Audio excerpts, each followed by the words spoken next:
콩쥐, 팥쥐. 옛날 어느 마을에 콩쥐라는 아이가 태어났어요. 콩쥐의 부모님은 불면 날아갈까, 지면 꺼질까, 콩쥐를 고이고이 길렀어요. 그런데 콩쥐가 태어난 지 100일쯤에 어머니가 돌아가셨어요. 콩쥐 아버지는 이 집 저 집 찾아다니며 젖동량을 했어요. 그 덕에 콩쥐는 무럭무럭 자라났죠. 세월이 흘러 콩쥐가 14살 되었을 때 팥쥐라는 딸을 데리고 새어머니가 들어왔어요. 처음에 알뜰살뜰히 콩쥐를 대해주더니 차츰차츰 심술을 부려대기 시작했어요. 하루는 콩쥐와 팥쥐를 불러놓고 일을 시키는데 팥쥐에겐 쇠호미를 주며 집 근처 모래밭을 매라 하고 콩쥐에겐 나무 호미를 주며 먼 산비탈 밭을 매라고 했어요. 쇠호미로 모래밭을 매는 것은 매우 쉬워서 팥쥐는 일을 금방 끝냈어요.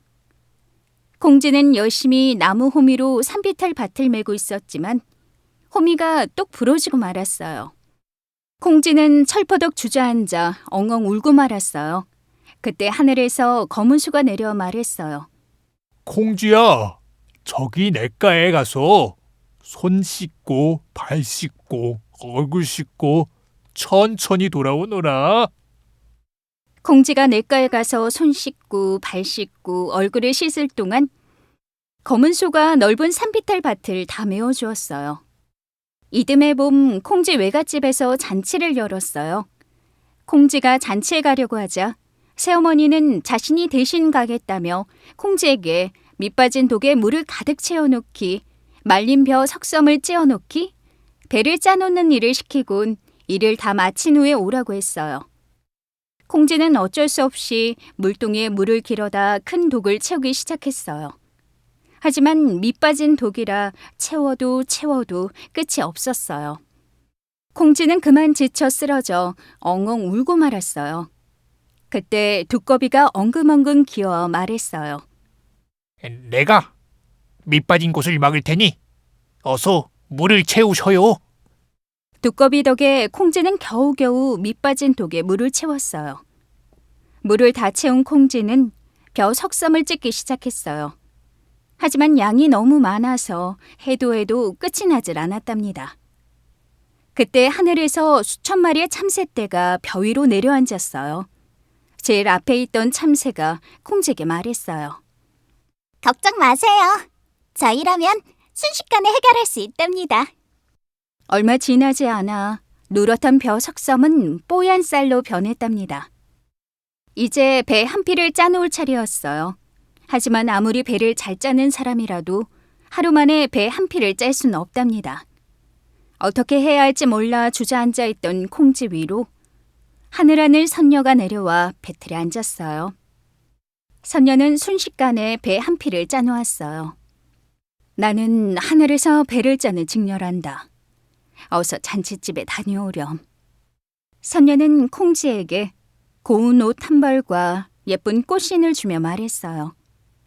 콩쥐는 선녀에게 감사 인사를 한 후 잔치집에 늦을까봐 급하게 뛰어갔어요.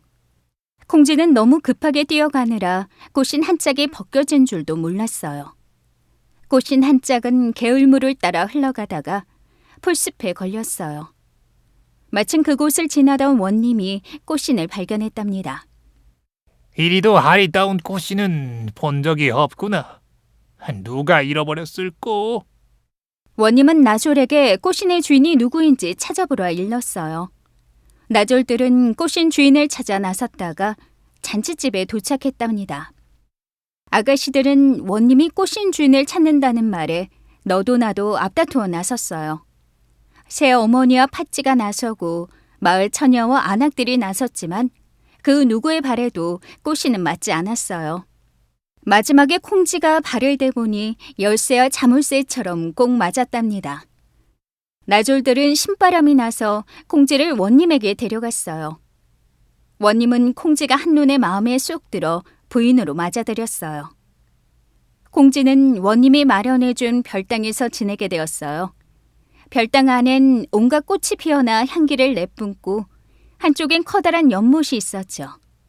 하루는 팥쥐가 별당으로 콩쥐를 찾아왔어요. 콩쥐를 시샘하던 팥쥐는 콩쥐를 연못 속에 빠뜨렸어요. 그러고는 옷을 갈아입고 콩쥐인 양 행동했답니다. 원님은 팥쥐를 보고 사람이 영 달라진 것 같네 하면서도 설마하며 그냥 넘어갔어요. 며칠 뒤 연못에서 아리따운 연꽃 한 송이가 피어났죠. 세상에, 어찌 소리도 아름다운 꽃이 있는 곳. 원님은 그 꽃을 꺾어 별당 문 앞에 걸어 놓았어요. 별당을 드나들 때마다 보려고 말이에요. 그런데 팥쥐가 별당을 드나들 때마다 꽃이 손으로 변해 팥쥐 머리를 쥐어뜯는 게 아니겠어요? 화가 난 팥쥐는 꽃을 잡아뜯어 아궁이에 넣었어요. 그 별당 담 너머에 사는 할멈이 불씨를 얻으러 왔어요. 할멈이 아궁이를 뒤적뒤적하니 오색영롱한 구슬이 나왔답니다. 아이고 뭐니나, 이게 웬 구슬이냐? 할멈은 스리슬쩍 구슬을 가져가 장롱 깊숙이 감추었어요. 그러자 장롱 속에서 이상한 소리가 나는 거예요. 조심조심 열어봤더니 구슬이 콩쥐로 변했답니다. 콩쥐는 원님을 한번 불러달라고 간곡히 부탁했어요. 할멈은 그렇게 아마 하고 대답했어요. 할멈은 음식상을 잘 차려놓고 원님을 찾아가 부탁했어요. 늙은이의 소원이니 저희 집에 한번 와주십시오. 원님이 할멈을 따라가 음식상에 앉았어요. 그때 상에 있는 젓가락이 짝짝인 것을 보고 원님은 할멈, 날 업심여기는 게요. 젓가락이 짝짝이가 아니요. 라고 따졌답니다. 그때 병풍 뒤에서 슬픔에 젖은 듯 아련한 목소리가 들려왔어요. 젓가락이 짝짝인 건 대번에 알아보는 양반이 사람 짝이 바뀐 건 어찌 그리도 모르십니까? 깜짝 놀라 병풍을 젖히니 콩쥐가 눈물을 뚝뚝 흘리고 있었어요.